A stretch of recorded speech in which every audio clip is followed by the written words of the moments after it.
Sa pagkakakuha nga po mga idol na LeBron James ng Olympic MVP sa pagkapanalo ng Team USA, siya na nga ang kauna-unahang player sa history ng basketball na nakakuha ng iba't ibang klaseng MVP award simula sa Finals MVP, Regular Season MVP, All-Star Game MVP, In-Season Tournament MVP at ngayon naman Olympic MVP. Pero imbes nga na purihin ito si LeBron ang pagkakaroon ng bagong achievement, mas busy nga po ang kanyang mga haters na batikusin siya. Sa katunayan, sanib puwersa na ang dalawang analyst na sina Stephen A. Smith at Skip Bayless sa pagsabi na hindi nga daw deserve ni LeBron na makuha ang Olympic MVP, gayong kung silang dalawa nga daw ang magdedesisyon, ibibigay nga nila ito kay Stephen Curry since kung wala ito, hindi nga daw sila mananalo ng gold medal. Maliban nga sa dalawang ito, may dumagdag pang isang hater na nambabatikos kay LeBron. Ito nga ay si Stephon Marbury matapos nitong sabihin na naniniwala siya na kahit man nagkaroon si LeBron ng 3 gold medal, hindi para naman nga po nito matatapatan o malalampasan ng isang Michael Jordan.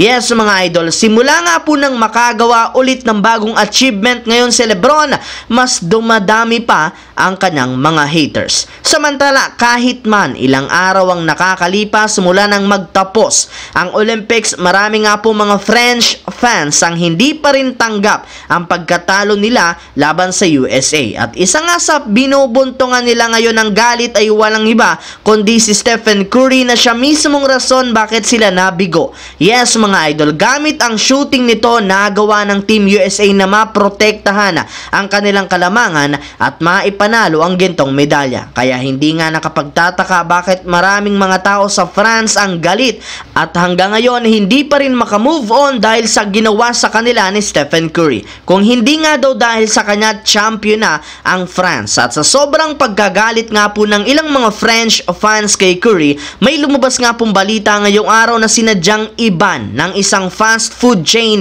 sa France ang isa sa mga ino-offer sana nila dito na tinatawag na curry sauce. Gayong sa tuwing nakikita nila ito, naaalala nga po nila kung paano nilang paso ni Stephen Curry ang kanilang buong bansa sa loob ba yan ng kanilang home court na siyang rason bakit hanggang ngayon hindi pa rin sila nakaka-move on. Sa kabilang banda naman, alam nga po ninyo na simula pala nga po ng off-season, isang sentro talaga ang pinaka-target ng Lakers, especially ni JJ Redick. At sa kabutihang palad, hindi nga nila ito binigo at pinaasa ang mga fans, hindi kagaya ng mga nagdaang linggo pagdating sa kanilang ginagawang trade. Sa katunayan, pagkatapos nga po nilang papirmahin si Quincy Olivari kahapon ng Exhibit 10 contract, pinapirma rin naman nila ang ganitong klaseng kontrata ang 7-footer na sentro na si Kyler Kelly. Bagamat maraming mga fans ang hindi naniniwala sa kanyang kakayahan sa pagiging isa lamang nitong G-League player, napakalaki pa rin naman ang potential nito. Para nga sa mga hindi dyan nakakaalam,